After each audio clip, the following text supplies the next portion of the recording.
Semana passada nós estudamos aqui o Salmo 1, fizemos a introdução do livro e fizemos também a exposição do Salmo 1.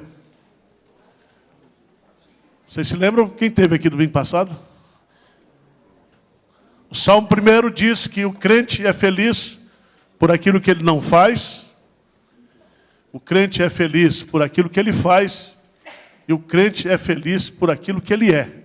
Ele é como uma árvore plantada junto, é isso? Tudo quanto ele fizer, prosperará.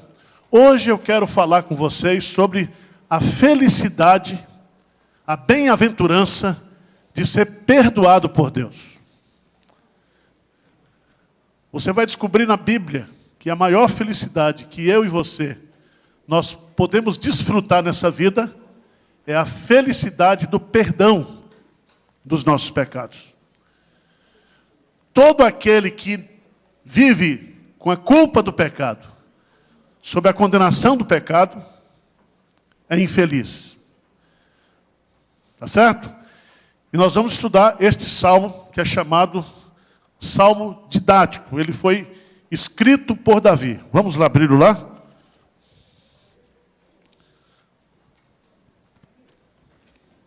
Salmo de número 32.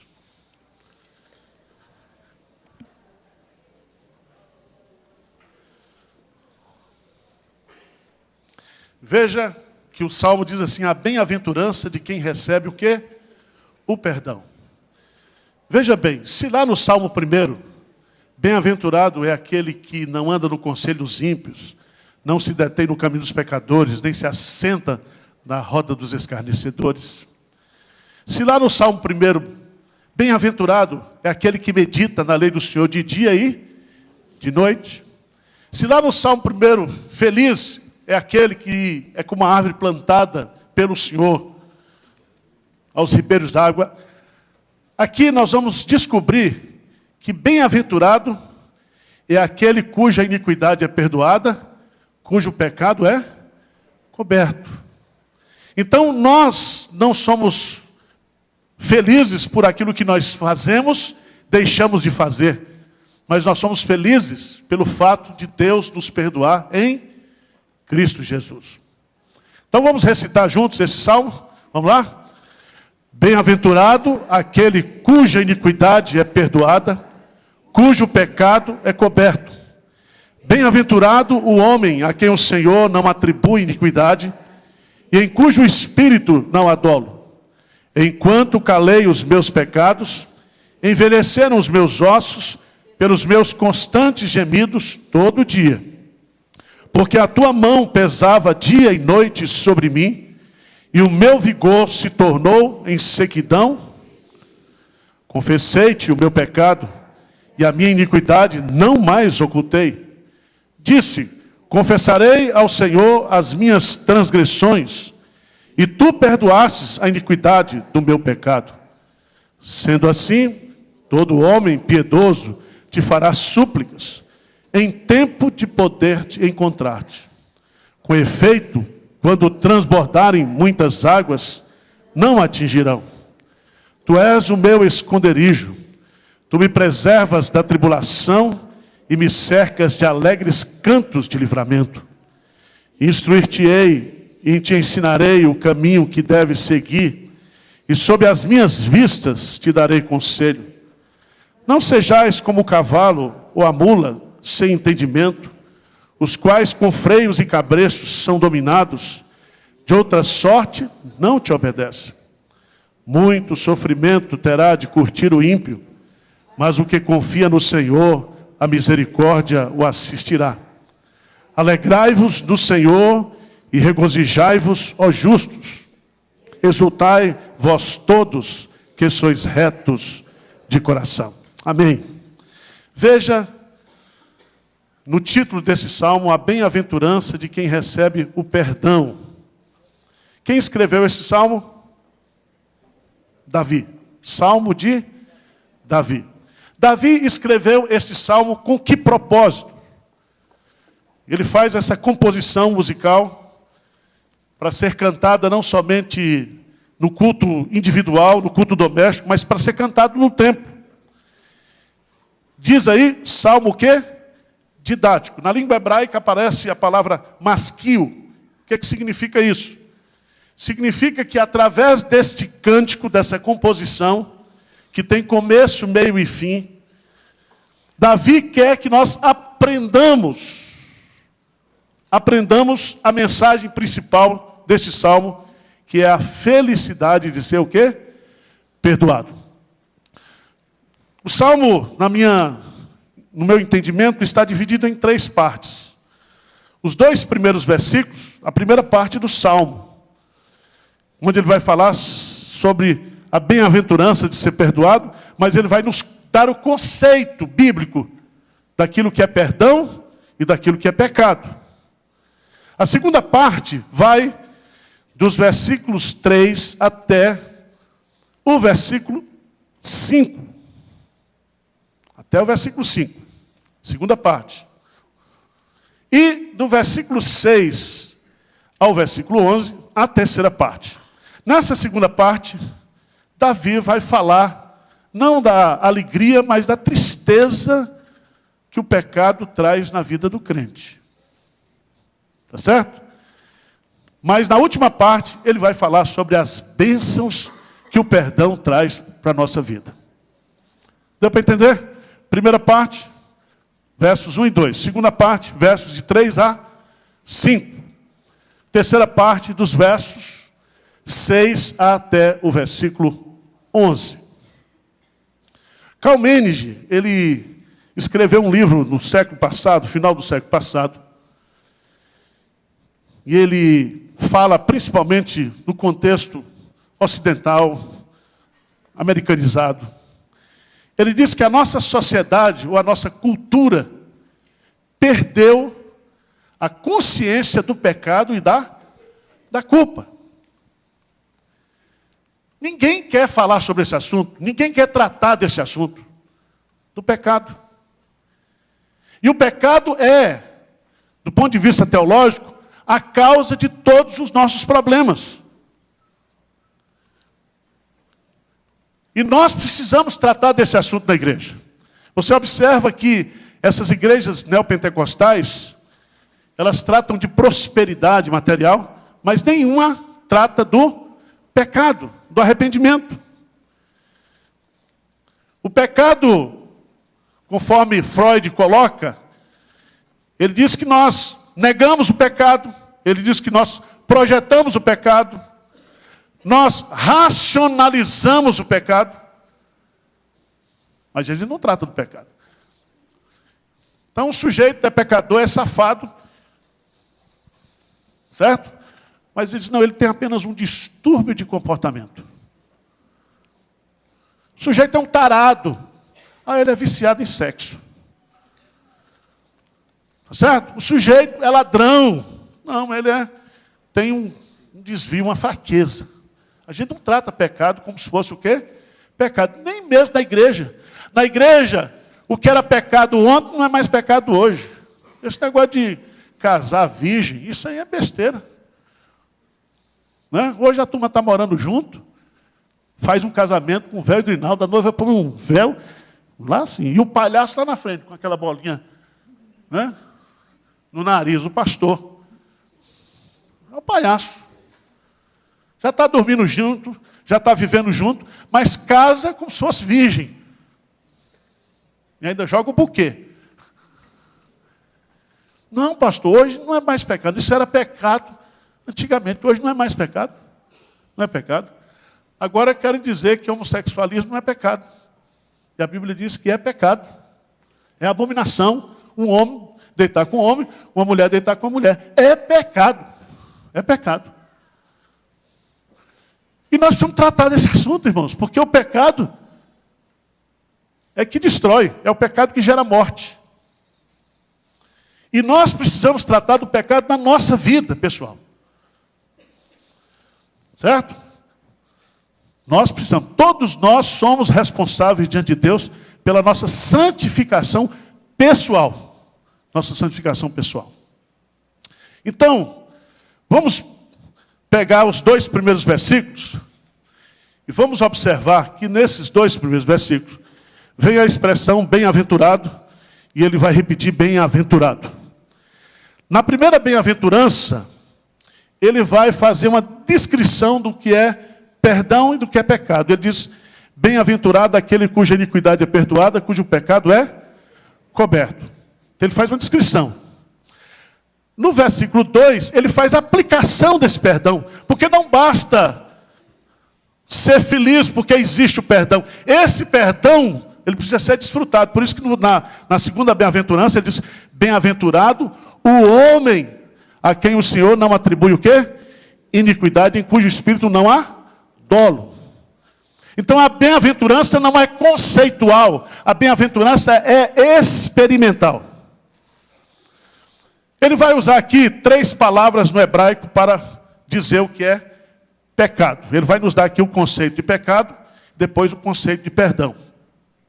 A primeira palavra que ele usa aqui, bem-aventurado aquele cuja o quê? Iniquidade. Grifei na sua Bíblia essa palavra iniquidade. Ele vai usar uma palavra no hebraico, certo? Que significa rebelião contra Deus e contra o que? As suas leis. Rebelião contra Deus e contra as suas leis. Preste atenção, quando eu peco, eu cometo o quê? Uma iniquidade. E ao cometer essa iniquidade, eu estou me rebelando contra a vontade de Deus, contra a lei de Deus, contra a palavra de Deus. Tá certo? Então, pecado é um ato de desobediência intencional, muitas vezes consciente, muitas vezes planejado, certo? E Davi, ele sabia disso, porque Davi não somente adulterou, mas ele, depois que adulterou, ele teve que esconder o seu adultério. E aí ele vai tramar a morte daquela parte ofendida que era o seu soldado. E ele então vai escrever uma carta, conscientemente, para o seu general, colocar aquele homem lá adiante, na frente da batalha, para que aquele homem o quê? Fosse morto. Então, havia uma intencionalidade. E, meus amados irmãos, nós vamos entender isso. Quando eu peco, quando você peca, nós estamos cometendo uma infração contra a lei de Deus e contra a palavra de Deus. A segunda palavra que ele vai usar aí, ele diz assim, bem-aventurado aquele cuja iniquidade é perdoada, cujo pecado. Então, iniquidade é uma palavra no hebraico, pecado é a outra palavra. E essa palavra pecado, ratar no hebraico, significa perder o alvo. Significa que Deus nos fez para alcançarmos aquele alvo, mas nós nos desviamos daquele alvo. Como um atirador que vai atirar. Ele tem que acertar o alvo. Deus nos fez para um propósito, com um alvo na nossa vida. Qual é o fim principal do homem? Glorificar a Deus e gozá-lo para sempre. Mas nós não desfrutamos de Deus. Nós queremos o nosso próprio prazer no pecado. Ou seja, nós nos desvirtuamos daquilo que Deus tem para a nossa vida.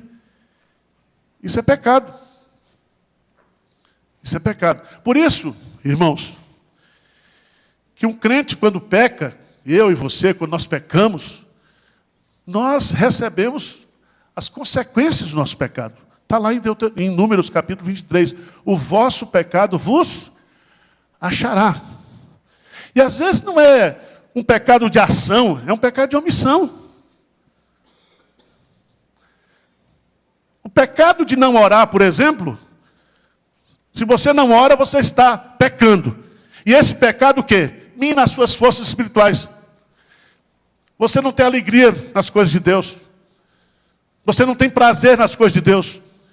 Eu não estou falando aqui de adultério, de homicídio. Há muitos pecados presentes na nossa vida, que são pecados, que eu diria inofensivos do ponto de vista da sua expressão, da sua visibilidade, mas que mina a gente, destrói a gente, entristece o Espírito Santo.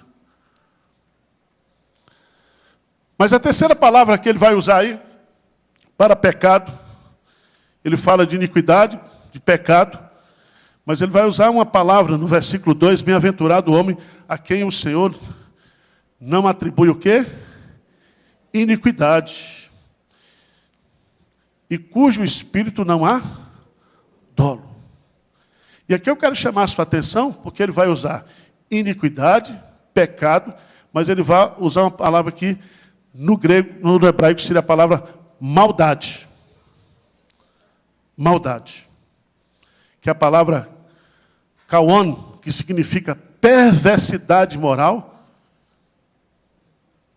ato torto. Essa palavra maldade, ela é a expressão mais profunda, mais séria daquilo que é o pecado. Tá certo? Daquilo que é o pecado. A gente gosta de examinar os outros, não é isso? Na Santa Ceia, Paulo diz assim, examine-se, pois, o homem, o quê? A si mesmo. Deus deu uma vida para cada um cuidar da sua. A gente gosta de examinar a vida dos outros, falar dos pecados dos outros. Mas é importante aqui nesse salmo, porque Davi está tratando do pecado pessoal. Você tem que tratar do pecado na sua vida. E é tão interessante, porque depois de falar o que é o pecado, ele vai usar aqui 3 palavras para significar o que é perdão. Bem-aventurado aquele cuja iniquidade é perdoada. Grifa aí. Perdoada. Depois ele vai usar cujo pecado é o quê? Coberto. Então, perdão é perdão. Perdão é cobertura. E ele vai usar uma terceira palavra, que é imputar. Ele diz, bem-aventurado o homem a quem o Senhor não atribui iniquidade. Esse verbo atribuir aí, Paulo vai usar essa citação lá em Romanos capítulo 4, significa lançar na conta. Lançar na conta, atribuir. Abra sua Bíblia, por favor, lá em Levítico, capítulo 16, versículo 21. Levítico, capítulo 16. O que tem lá no capítulo 16 de Levítico? É o chamado Yom Kippur, o dia da expiação.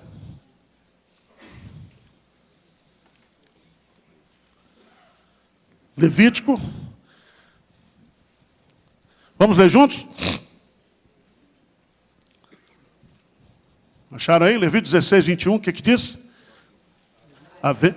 Arão porá ambas as mãos sobre a cabeça do bode vivo, e sobre ele confessará todas as suas iniquidades dos filhos de Israel, todas as suas transgressões e todos os seus, e os porás sobre a cabeça do bode, e enviá-lo-á ao deserto pela mão de um homem à disposição para isso. Preste atenção que o salmista Davi conhecia a lei cerimonial, e ele usa no Salmo 32 essas 3 citações de pecado aí. Mas ele está falando, quando ele fala, bem-aventurado aquele cuja iniquidade é perdoada.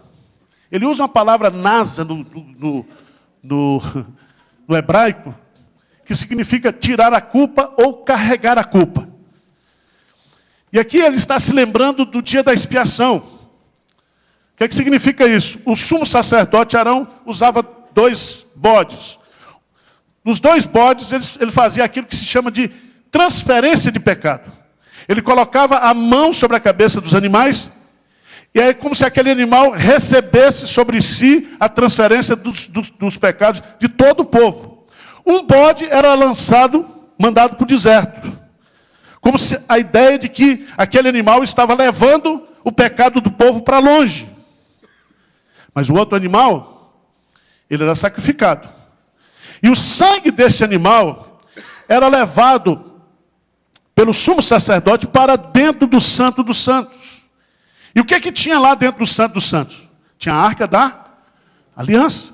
E o que tinha dentro da Arca da Aliança? Tinha as tábuas da lei, tinha um pote de maná, tinha a vara de Arão que havia florescido. Né?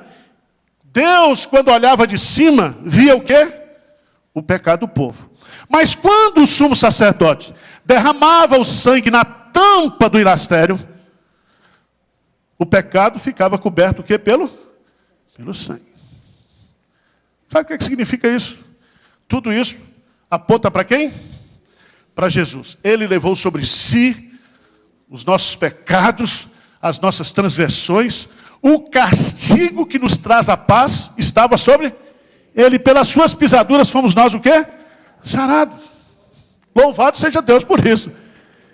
Por isso que o texto vai dizer aqui, bem-aventurado é aquele cuja iniquidade é perdoada e cujo pecado é coberto. Nós estamos perdoados, estamos cobertos e lavados pelo sangue de Jesus. Amém? Então nós temos que tratar, irmãos, isso. Temos que tratar. Mas há uma expressãozinha que ele usa aí, que é a expressão hassab, no hebraico, que significa imputar, lançar em conta.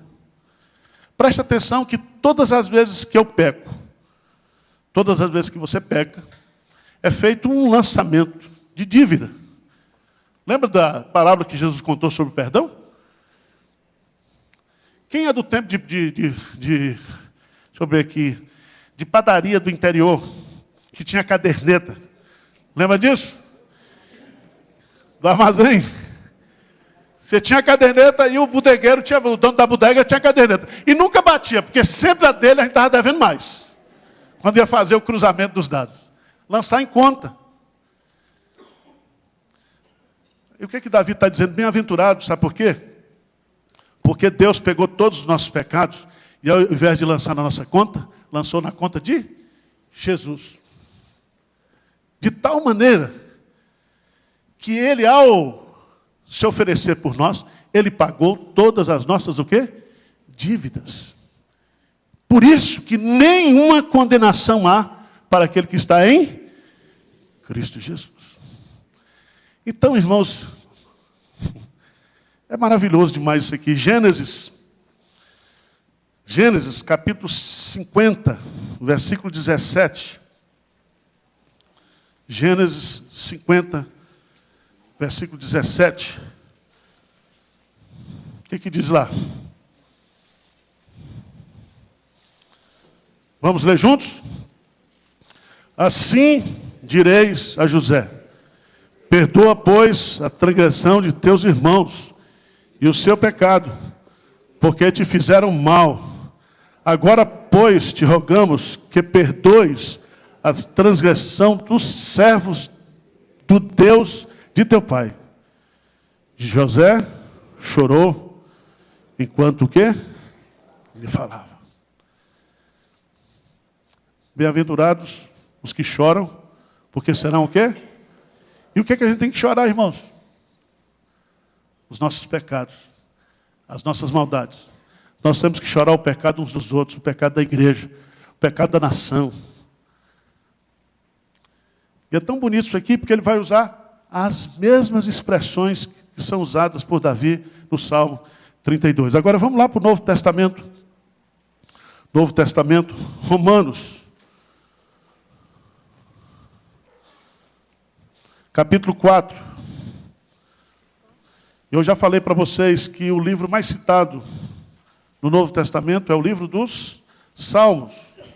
Alguns falam em 400 citações, outros falam em 300 citações.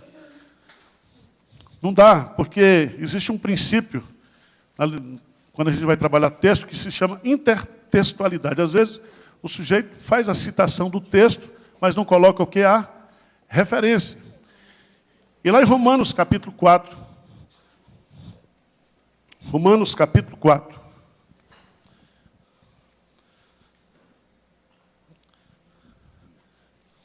Veja lá, a partir do versículo 6. E é assim também que Davi declara ser bem-aventurado o homem a quem Deus atribui o quê? Justiça, independentemente de obras. E ele faz a citação.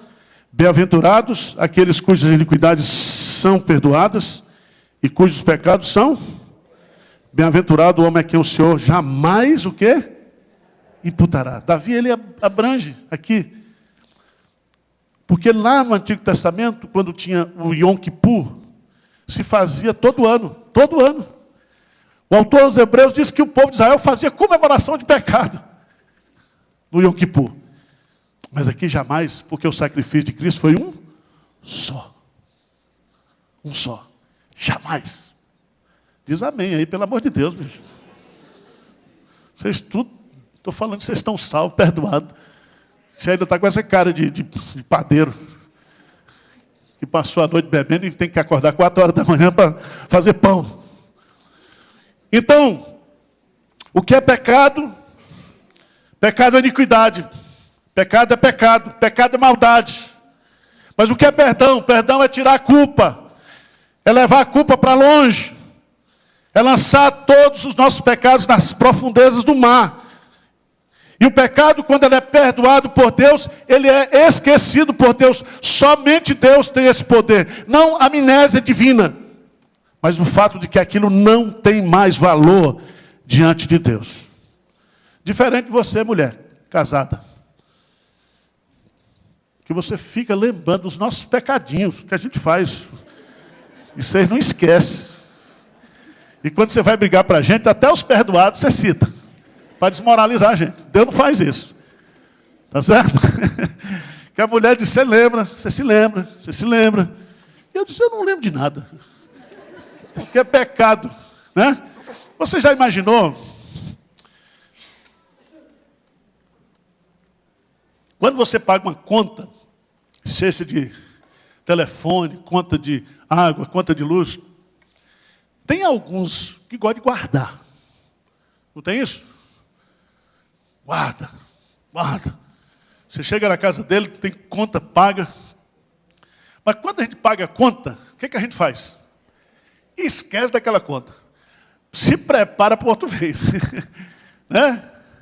Nada do que foi será, né? Aí vem de novo. Mas aquilo que você pagou está quitado, está esquecido. Está pago. E Davi vai dizer assim, gente, nós somos o povo mais feliz do mundo, porque nós temos o perdão de Deus. Mas ele vai contar a experiência dele. Se ele fala da alegria do perdão, ele vai falar da tristeza do pecado. Versículo 3, ele diz assim, enquanto calei os meus pecados, envelheceram os meus ossos, pelos meus constantes gemidos, o quê? Todo dia.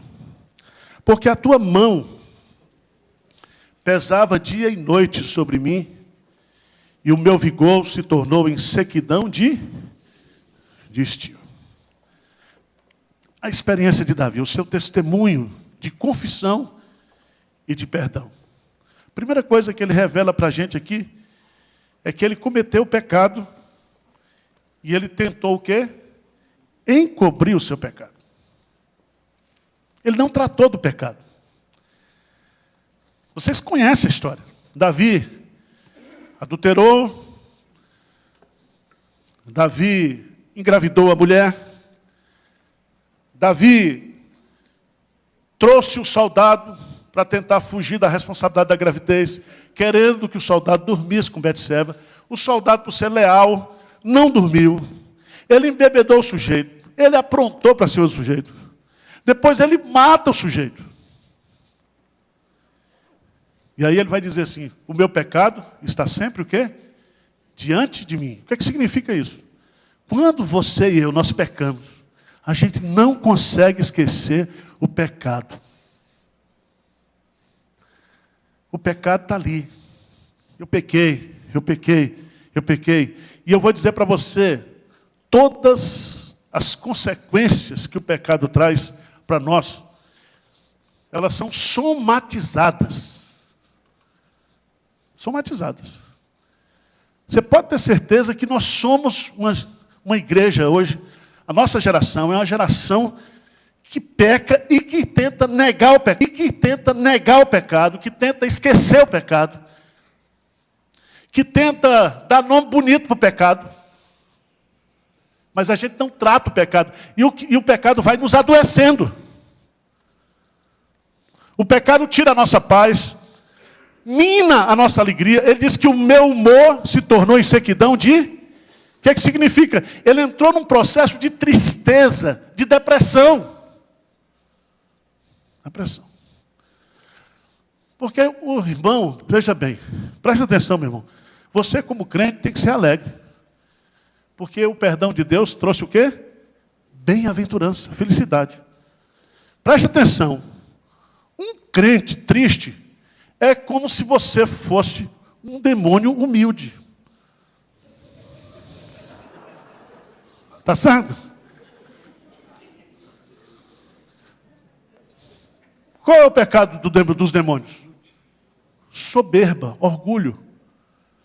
No dia que você encontrar um demônio humilde, alguma coisa está errada. Agora, crente triste, cantamos um hino aqui, sou feliz com Jesus. Eu olhava para a cara do povo, o povo estava... né? Sou feliz com Jesus, sou feliz com Jesus. E aqui eu queria chamar a sua atenção, porque Davi vai dizer, enquanto calei os meus pecados. E eu gosto de Davi porque ele não transfere o pecado. Os pecados são meus, pronome possessivo, meus pecados. Vai lá para o Salmo 51, dá uma olhadinha lá. Tem crente que peca e diz que a culpa é da igreja. Salmo 51. Veja quantas vezes o salmista Davi vai usar o pronome possessivo, né? Pronome oblíquo, né? Não tem esse negócio de oblíquo, quando você estudava isso? Teti contigo, memi comigo, ceci consigo. Lembra disso? E quando você decorava a tabuada, 2 vezes 2, 4, 2 vezes 3, 6, 2 vezes 4. Lembra disso, tabuada? Palmatória, vocês são desse tempo? Não, né? São santos aqui, só tem santo nessa igreja. Viu?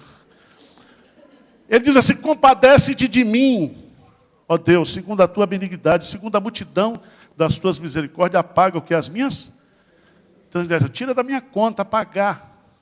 E ele vai dizer assim, lava-me. Porque o pecado traz, segundo a psicologia, uma sensação de sujeira.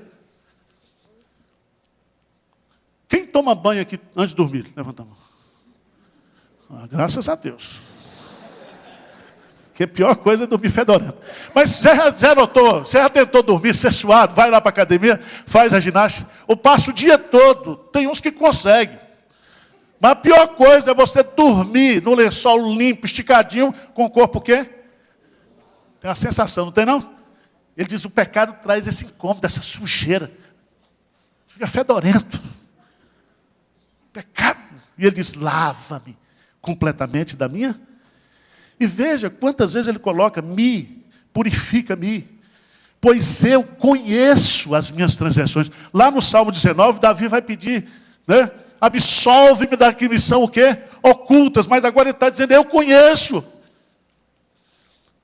E meus amados irmãos, seria uma incoerência, Spurgeon vai dizer, Deus não pode abençoar um filho que está pecando.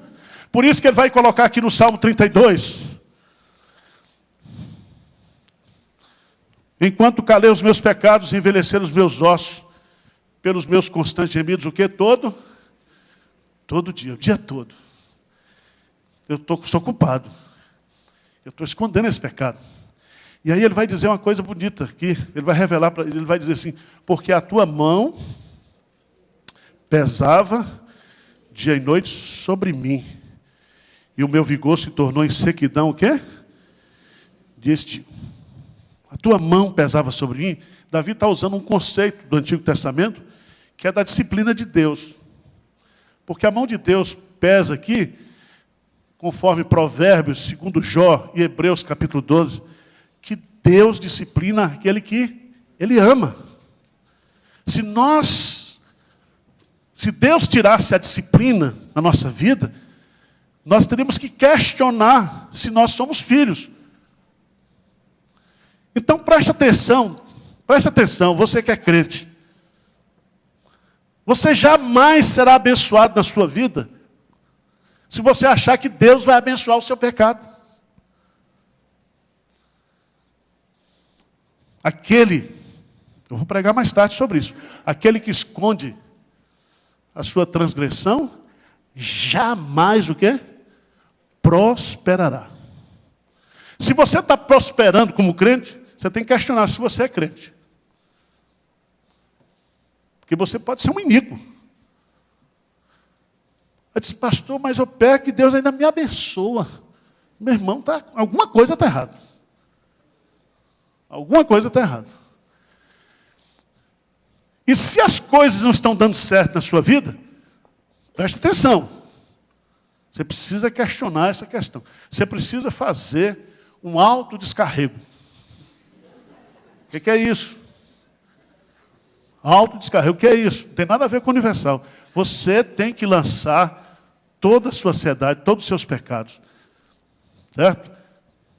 Porque é aí que vem a libertação. Se você observar aqui, Davi vai dizer, enquanto calei os meus pecados, envelheceram os meus ossos, pelos meus constantes gemidos, todo dia, porque a tua mão pesava dia e noite sobre mim, e eu perdi a alegria, o meu vigor, a minha força. Preste atenção, irmãos, o pecado mina as forças. Por que a gente não tem poder para orar? Por que a gente não tem poder para pregar? Porque o pecado mina. O pecado entristece o Espírito Santo. O pecado apaga o Espírito Santo da nossa vida. É o pecado. Mas aí, o que é que Davi faz? Ele descreve a sua experiência traumática como crente que esconde pecado, mas ele toma uma decisão. Qual é a decisão que ele toma? No versículo 5, o que é que diz aí? Confessei-te o meu pecado e a minha iniquidade, não mais o quê? Disse, confessarei ao Senhor as minhas transgressões e tu perdoaste a minha iniquidade. Presta atenção que Davi, nesse versículo 5, vai citar os 3 conceitos de pecado dos versos 1 e 2. Ele vai repetir. E aqui, o que é confessar o pecado, irmãos? O que é confessar o pecado? E aí nós temos que aprender isso.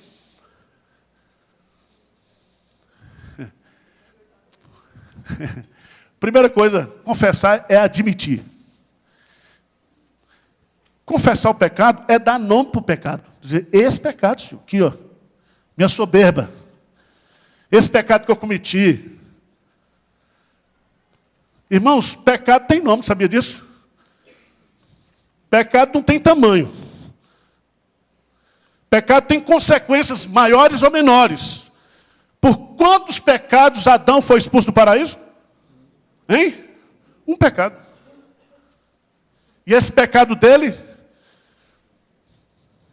trouxe a morte para todos os homens. Por isso, todos nós o que somos? Pecadores. Então nós temos que tratar do pecado.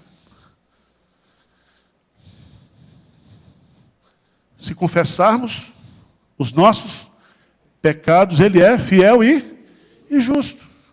Aí você disse, outro dia uma irmã estava dizendo, pastor, esse negócio de orar, Senhor, perdoa a multidão dos meus pecados. Eu não tenho multidão não, só são umas dezenas. Outros umas centenas. Diz que toda mulher fala 25 mil palavras por dia. Isso dá um livro de 96 páginas, sabia disso? O homem fala 15 mil. Fala 10 mil palavras a menos. Então a sua chance de pecar é maior. Mas a desgraça do homem, que ele não fala, mas ele pensa. Não é assim? Pensa. E aí você tem que saber como é que você vai tratar do pecado. Eu sei que sou pecador, o pecado está sempre diante de mim. Eu tenho que combater o pecado dentro da minha vida, eu tenho que dar nome para os meus pecados. Mas o que eu acho interessante aqui, irmãos, e eu queria chamar a sua atenção, né? Vai lá para o Salmo 142. 142. A gente até canta esse hino aqui de vez em quando. Com a minha voz clamo ao Senhor. Lembra disso? Com a minha voz ao Senhor suplico. O que diz aí? Ao Senhor, salmo didático de Davi. Ao Senhor ergo a minha voz e clamo. Com a minha voz suplico o quê? Derramo perante ele a minha queixa e a sua presença expõe o quê? A minha. Presta atenção, irmãos. Confessar o pecado. É você admitir o pecado. É você reconhecer o pecado, dar nome ao pecado. Mas isso tem que ser um ato de contrição. De dentro para fora. De dentro para fora. Por isso que no Salmo 51, Davi vai dizer assim: cria em mim, ó Deus, um coração puro. Veja bem, vamos entender isso. Jesus vai dizer em Marcos capítulo 7, que o que contamina o homem não é aquilo que entra pela sua boca, mas aquilo que procede do seu coração. Então, nós temos que tratar do pecado que é dentro de nós. Dentro de nós. Porque se o teu coração for bom, os seus olhos também serão bons. Qual é essa história do crente que chegou para o pastor? Vou contar essa historinha aqui só para relaxar. O crente chegou para o pastor e disse: pastor, eu estou saindo dessa igreja, porque essa igreja só tem pecador. As mulheres vestem assim, só está observando a saia das irmãs. Aí o pastor disse: não, isso aí quem tem que olhar é pai e marido. Tá certo? A roupa que a mulher vem para a igreja tem que passar sob a inspeção ou do marido ou do pai, não é do pastor não. Aí o pastor chegou para o crente e disse: vamos fazer o seguinte, eu vou lhe dar 2 copos d'água, e você vai dar 4 voltas aqui na igreja, sem deixar derramar. E o cara foi e fez. Depois que ele voltou, o pastor perguntou: você quer ir embora da igreja? Ele disse: quero. Mas por quê? O pastor falou: presta atenção. Por que você não derramou água? Porque você estava focado no copo, no trabalho. Quem está na igreja, trabalhando, servindo, adorando, não tem tempo para ficar vendo os pecados da igreja. Deu para entender? Se você estiver focado naquilo que Deus chamou você para fazer, na obra de Deus, no reino de Deus, você não tem tempo para ficar olhando para a roupa de fulano, cabelo de cicrano. Certo? Outro dia uma irmã ligou desesperada aqui para mim, dessas igrejas neopentecostais: pastor, eu fiz um voto a Deus, que se Deus resolvesse o meu problema, eu jamais cortaria o cabelo está grande demais. E eu fui falar com o meu pastor, o pastor disse que eu não posso cortar. Eu falei: minha filha, corta e põe na minha conta. Isso aí é voto precipitado. Deus não negocia bênção. Não negocia. Tá certo? É como aquela mãe desesperada que chegou numa igreja neopentecostal, o filho estava preso, não tinha advogado, e o pastor perguntou para ela assim, o falso pastor: quanto é que você tem? Ele: só tem R$50. Ele disse: eu vou fazer oração, mas não garanto que ele vai ser solto. Se a senhora tivesse 500, aí eu garantia. Sabe que tem isso aí? Tem Irmãos, nós temos que entender que o pecado tem que ser tratado com Deus. É você e Deus. Ao Senhor ergo a minha voz, com a minha voz suplico a quem? Ao Senhor. Se confessarmos os nossos pecados. Confessar para quem, gente? Para Deus. Derramar o nosso coração na presença de Deus. Nos humilhar diante de Deus. Já disse um grande puritano que nós somos diante dos homens aquilo que nós somos ajoelhados diante de Deus. Quem se humilha diante de Deus, quem se quebranta diante de Deus, Deus trata. Deus trata. Irmãos, mas veja o que Davi vai fazer no versículo. Ele diz: confessei-te o meu pecado. Ele tomou a decisão. Ele se levantou e foi o quê? Confessar o seu pecado. Mas aí ele vai fazer uma declaração. Ele diz: confessei-te o meu pecado e a minha iniquidade não mais ocultei. Diz: confessarei ao Senhor as minhas transgressões e tu perdoastes a iniquidade, o quê? Do meu pecado. Só podemos receber o perdão se fizermos a confissão.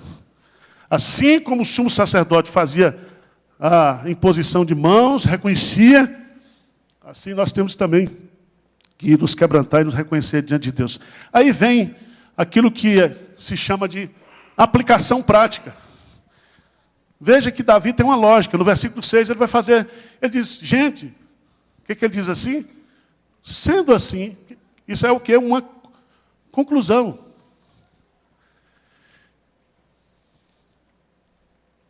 Sendo assim, todo homem o quê? Piedoso. Todo homem crente te fará súplicas em tempo de poder o quê? Encontrar. Buscai o Senhor enquanto se pode. Irmãos, tem um versículo lá em Hebreus, capítulo 4, queria que você lesse comigo. Hebreus, capítulo 4. A gente não pode ficar brincando com o pecado. Você lembra de Sansão? Foi brincando com o pecado. Um dia, Deus tirou a força dele.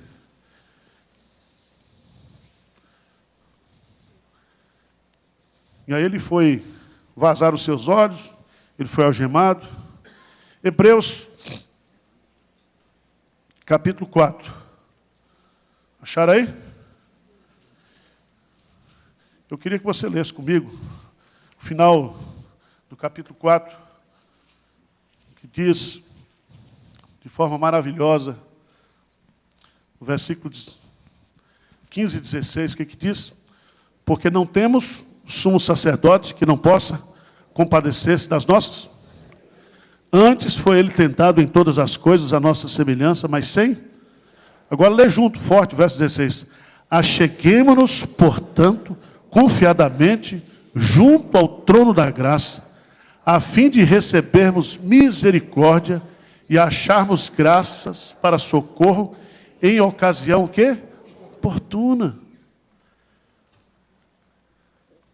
Ocasião oportuna, sempre é tempo de confessar, sempre é tempo de abandonar o pecado, sempre é tempo, irmão, não deixa isso. Não transfira o problema, não esconde o problema.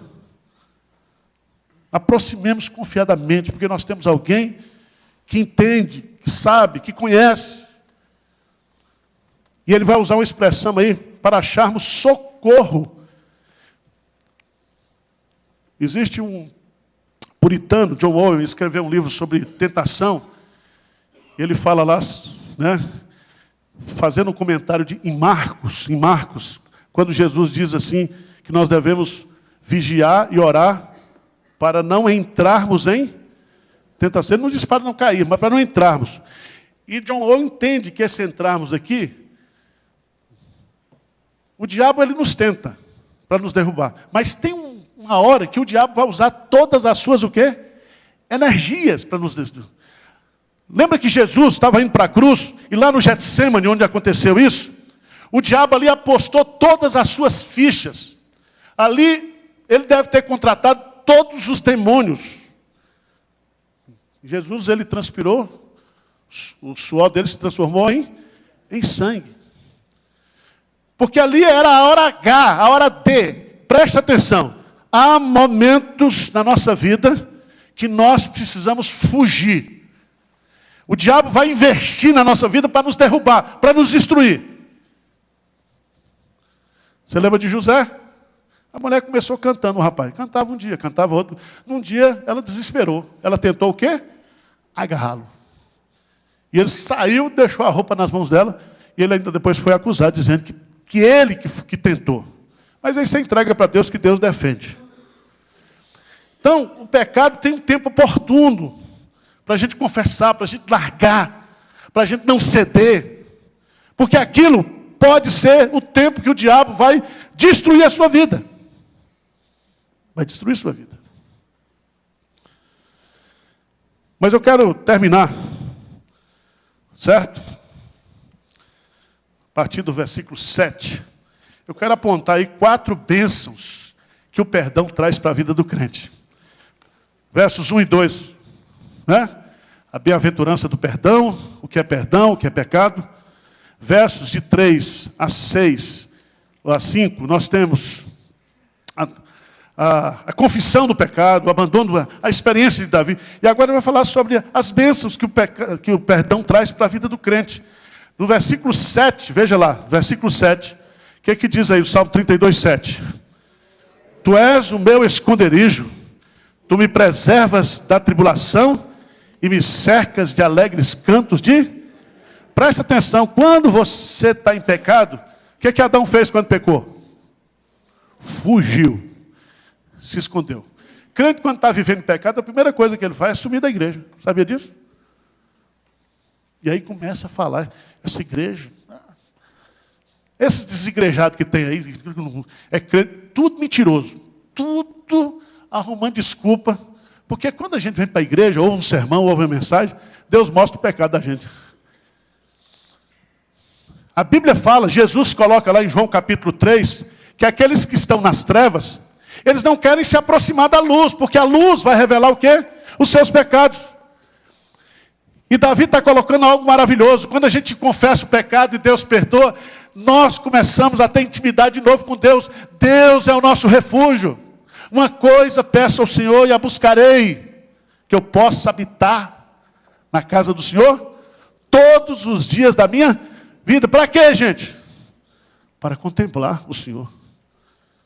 Para contemplar o Senhor. E meditar no seu santo templo. Eu me lembro uma vez, antes de eu ir para o seminário, eu fazia umas coisas erradas, ia para a igreja. Você sabe que crente assim, crente quando é crente mesmo, faz errado, continua indo para a igreja. Sabia disso? Senta aqui, chora, vai na frente, às vezes não abandona o pecado. Por isso que eu não tenho problema, deixa o povo ir para a igreja. Porque um dia o Espírito Santo pega ele na curva. Sabia disso? Pega. E eu me lembro que eu fiz umas coisas erradas e tomei Santa Ceia. E aquilo ficou na minha cabeça. Fui para casa, me incomodei aquilo. Gente, como é que eu posso um negócio desse? Quem come e bebe sem discernir, come e bebe, juiz para o Senhor. Eu estou todo errado. E aquilo foi trabalhado pelo Espírito Santo para eu me voltar para Deus. Então preste atenção.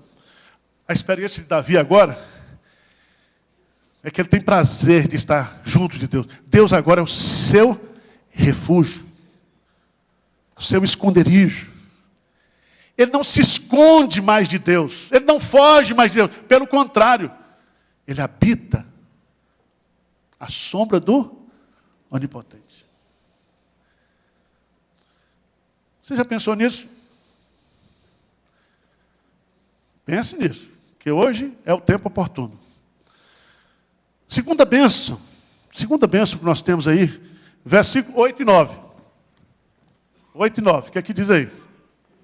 Instruir-te-ei e te ensinarei o caminho que deves seguir, e sobre as minhas vistas te darei conselho. Não sejais como o cavalo ou a mula sem entendimento, os quais com freios e cabreços são dominados de outra sorte do que não te obedecem. Preste atenção que aqui tem uma segunda bênção, a bênção de nós voltarmos a ter Deus como nosso quê? Professor, nosso conselheiro.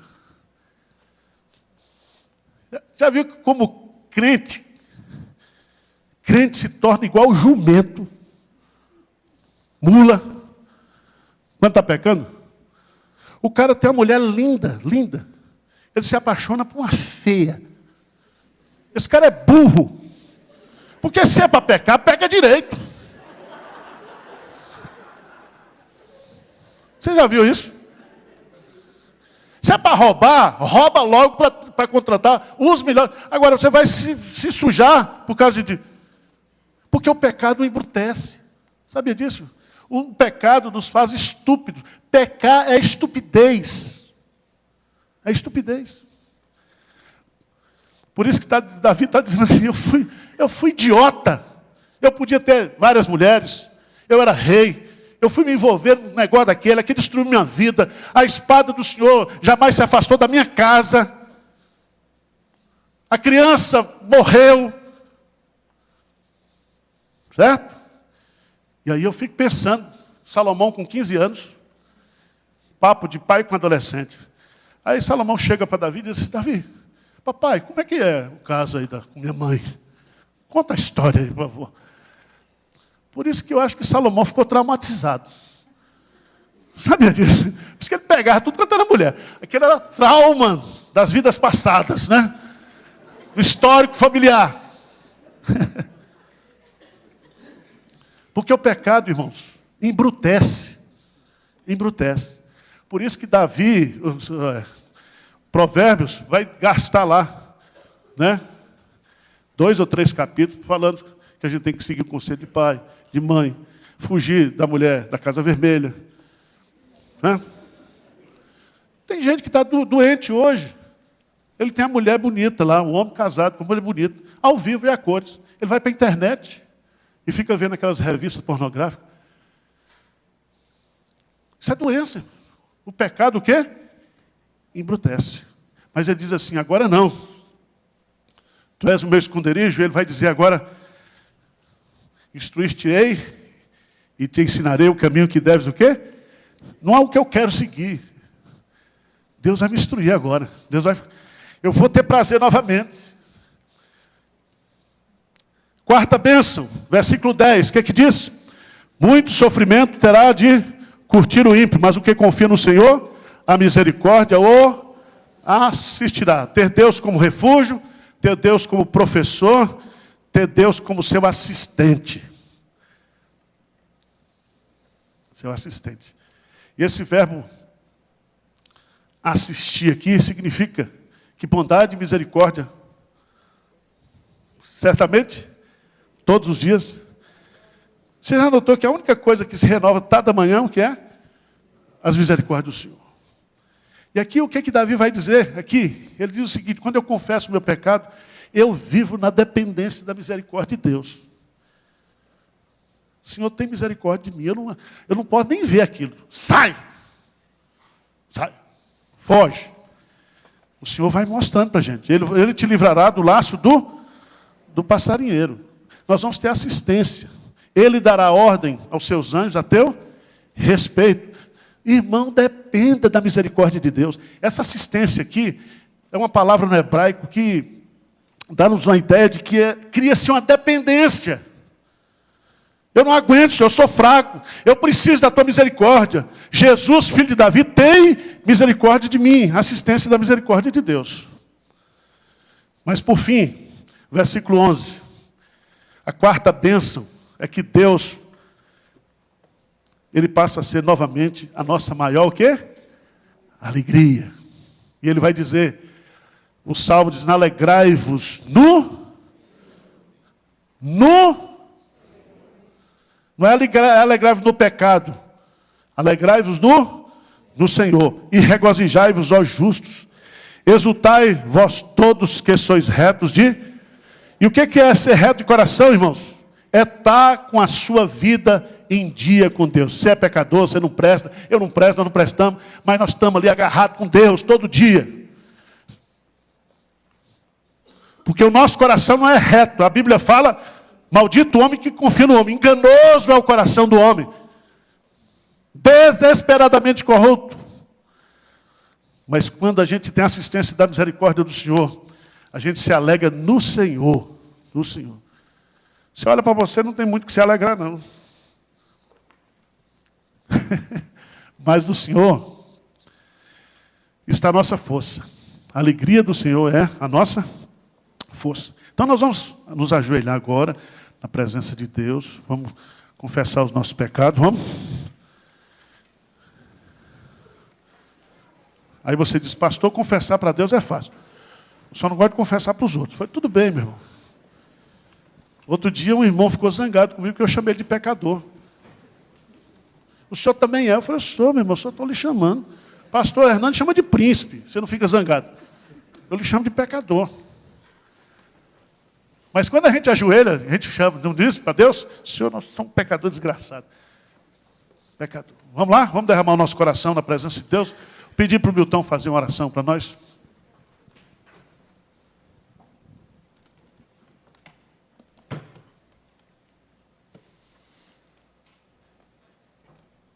Pai querido, estamos aqui, Pai, reconhecendo a nossa imperfeição, Pai, reconhecendo o nosso pecado, reconhecendo, Pai, que não merecemos nada. Muito obrigado, Senhor. Muito obrigado, Pai, porque o Senhor permite, Pai, o Senhor nos orienta, nos ensina, que devemos chegar até o Senhor arrependidos, Pai,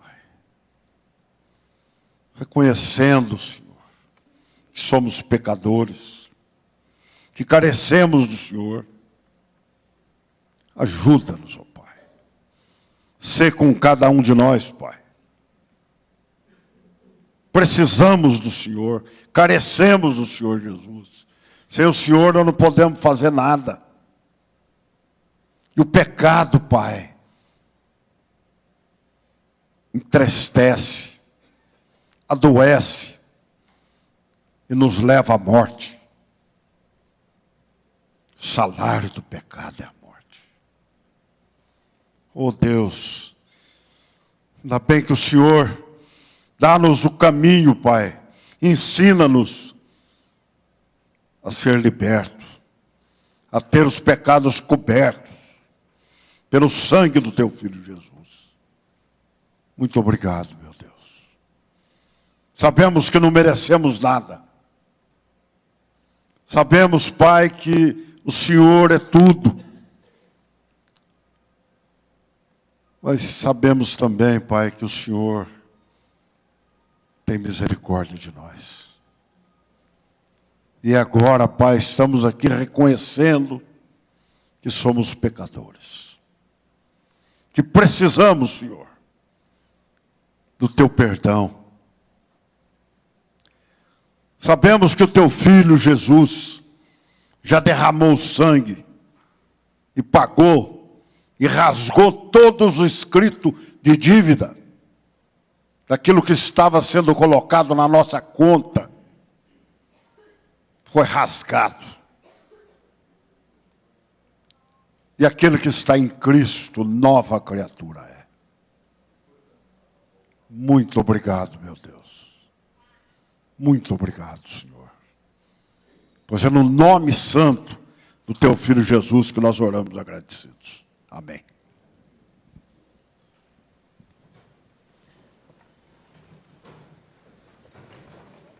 Encerrada a aula.